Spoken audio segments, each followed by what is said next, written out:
Hey guys, and welcome to another fun-filled video game. This time I'm going to be looking at Game Dev Tycoon.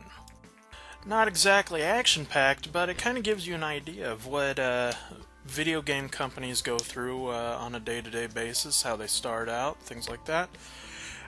So I just wanted to go ahead and jump on in. So it looks like the game pretty much starts, I'm assuming the 80s?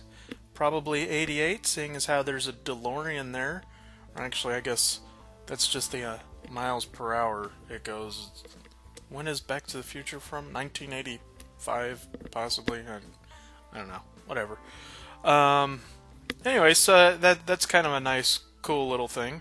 You start off in a garage, just like everybody seems to do. You know, if you ever watch the new whatchamacallit, movie with what's-his-face? The guy that just died. The Apple guy. Anyways, Jobs. Steve Jobs. Yeah. The movie with him, I think they started in a basement or whatever, a living room, I guess. Bill Gates started in a garage. So, anyways, I kind of like the feeling of it. I actually had a friend that was playing this first before I ever even bought it. So I decided I wanted to start my first game off with a... for some reason, I just kept thinking about Kung Pao, and as you guys know, I like playing Kerbal Space Program, so I wanted to do that, but I'm assuming even in 1985, it's probably some sort of copyright infringement. Or, well, I guess Squad would be copyright infringing on me if I created the game back then. The way this game is set up, you start off with a setting, a genre, and what platforms you want to put the game on, and from there you build all the different aspects of it, and as you get further and further along, you get game engines and things like that that you research with the XP that's in the far right hand side. Also, you can actually research in mid-development if you want. It's just probably not wise until you have more than 2 people in your party or group, whatever. There's actually a website you can go to that gives you all the slider indications on these. Since I really like RPGs, I went with an RPG, but I went with City, which makes absolutely no sense as an RPG on its own. You know, what do you do? Walk around as an architect, learning to build buildings and whatever. But, it was my first foray into the game, and so I thought, hey, might as well try. I do have to say that this game is very addictive. I ended up, when I first bought it, I ended up playing it for, probably 6 hours straight, maybe. So, yeah. Anyways, this is kind of me going through what I think an RPG should run at, basically in between each thing you get XP bonuses and whatever, and you've got development, you've got design, and you depending on which way you go, you have guys that are more proficient in one or the other. Your main character is 50-50 in each, and research. The research is the time it takes to create higher sound or better graphics or whatever for your graphics engine.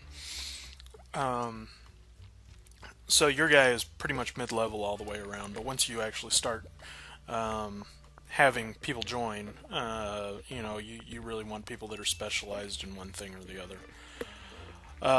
So anyways, another thing to mention is my first game, called Kung Pao :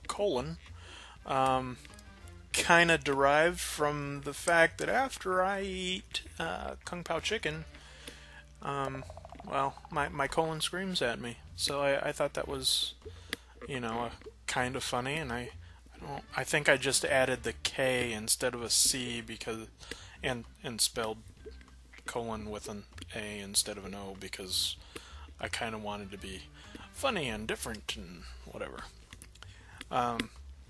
So yeah, I got a decent chunk of XP, I guess. Anyways, most of my games in the beginning end up having colon somewhere in the name. I thought that was kind of funny. Okay, first reviews in. We got a 5 and another 5 and another 5 and 6. Well, the 6 is okay, I guess. Well, you know, it's mid-range, and being that it's my first game, of course, you know, middle of the road's not bad. It's not 1s and 2s, so that's something special-ish. So yeah. Anyways, the tutorials is pretty easy to go through. The guys at Greenheart really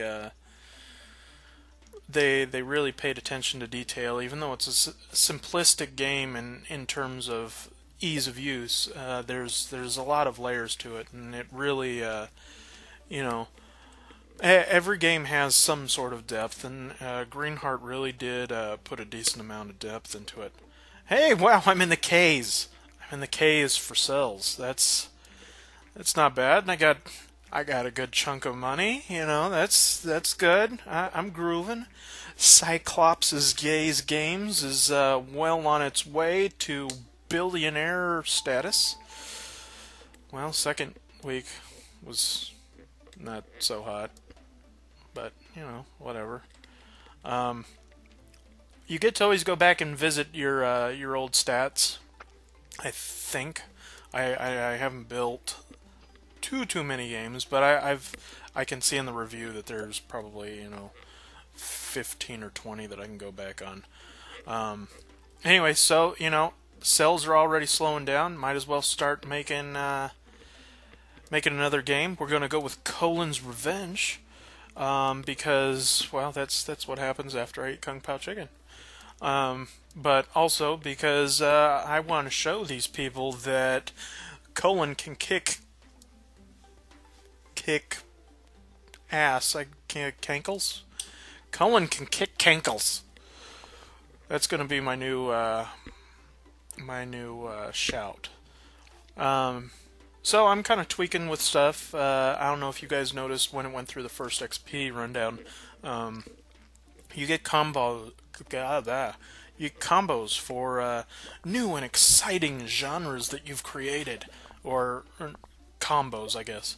You know, so City and RPG is one combo, and I don't know, Adventures and Zombies is a completely different combo. But you know that it gives you extra XP, and you know, anybody who's played any sort of simulated RPG of some sort, XP is a good thing. You get addicted to that amount of money, or XP. Sorry.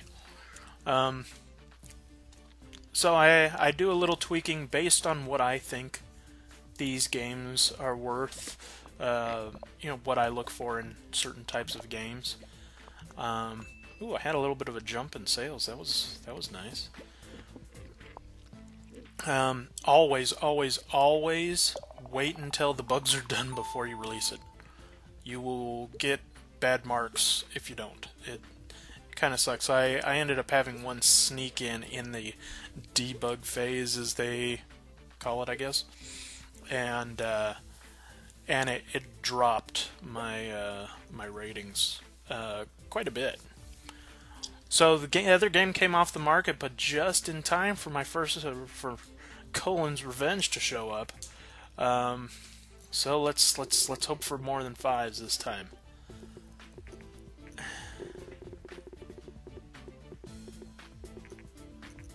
I hate my life. 4, 3, 4. And this is why I was only 4 years old when I was in 1985. Maybe I need some new topics. I don't know.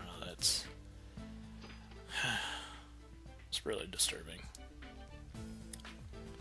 This game really knows how to suck the soul out of you. 525 versus 375. Man, I'm on a record-setting course to bankruptcy, I guess. Anyways, industry news. Go screw yourself. I don't want to hear it. The sales are whatever. And, well, it went up a little bit. I mean, I'm just gonna sit at the computer and not do anything. I hate myself. Let's try one more time. So a little backstory for this game. Colin's kid. It's kind of like Colin's pain in the ass. No, I decided I wanted to go with an adventure game this time, hoping, you know, maybe the kid will strike gold, or, you know, if it's another flop, at least I can blame it on his I don't know, the way he acts. Kind of stinks up the place. Oh well, we'll see what happens. Everybody likes zombies, right? Or at least they did in the 80s, I think. Not really. It was more Ninja Turtles for me. Ninja Turtles, He-Man, and G.I. Joe. But, yeah, sure, zombies. That'll work. Colin's Kid off to a quick start. Developmental stage number 2 has me really cranking it up.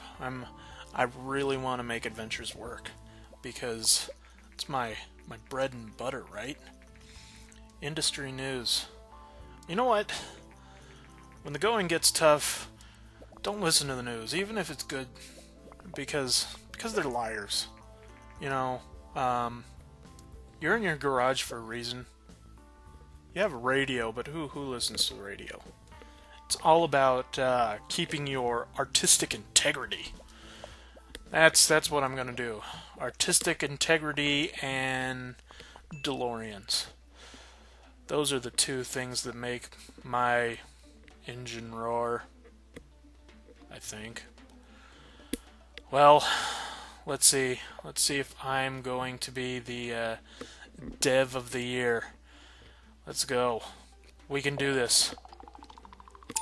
Colin's Kid is ready, and we've got a new record for XP. That's starting out of the gate. That's a good thing. Let's just see if we can finish strong, huh? Alright. Good. Looks like we might be getting a level up in graphics soon. Good judgment! I don't know what that means yet. Maybe the reviews? I guess? Come on, 5s. Yeah. Well. Son of a nutcracker. 5, 4, 5, 4. So, Cycloptic's Gaze is not off to a very good start, I tell you that. We can at least see what... oh, hey, look. It's the... not NES. That's cool. So, let's see. NES, that came out in 84, 85, 86. So I'm still kind of around there. Sure. Contractual work, that's something. So contract work basically gets you a little bit of extra money if you're a little down on your luck, like Cyclops' Gaze is. You know, it gives you the ability to recoup some of those losses, as it were. The circles are, you know, how much you have to get in a time frame. You know, so it gives you a little extra money while your games are selling. They're not boats. Sales seem to be about as mediocre as usual, and contract failed. Yes. Oh, but I get a nice little thank you from Greenheart. So you know that's nice. It's nice that they think of us. Anyways, so that's the beginning of Cyclops Gaze Games. Thank you for watching, like, and subscribe, and hope to see you